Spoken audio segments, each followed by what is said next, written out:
Hello, World History students. This is Mrs. Politsky, and I have notes for Chapter 13, Section 5, talking about the power of the church.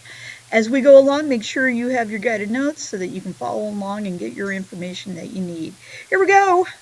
Number 1, the Pope was the spiritual and political and social leader of the Western Europe after Rome, meaning the Roman Empire, lost power around AD 400s.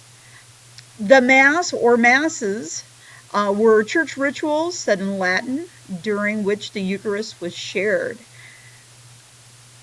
Taking a look at numbers 3 and 4, papal power grew in Europe due to the Pope becoming involved in the governing of the church, ruling territories, raising armies, and retaining the power to name bishops, and could excommunicate kings. And we'll talk a little bit more about that when we talk about Pope Gregory VII.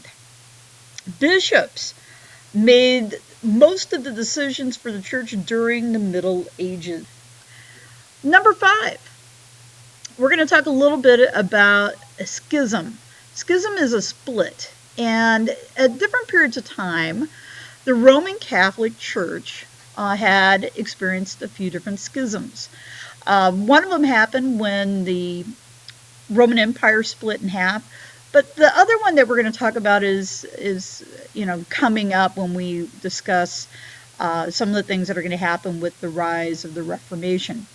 But anyway, a schism is a split in the Catholic Church that occurred when bishops of Constantinople refused to accept Pope Gregory VII's authority over bishops. Pope Gregory then excommunicated the Holy Roman Emperor, that's him in this case, leading to the formation of what would become known as the Eastern Orthodox Church.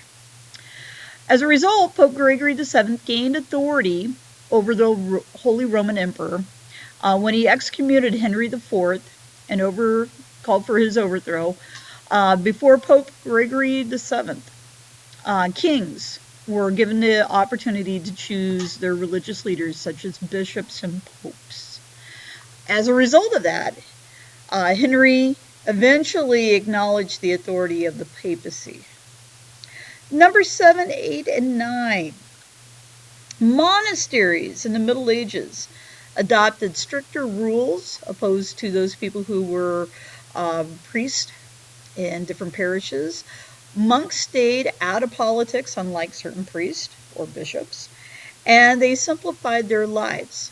Many monasteries had adopted their own system of rules.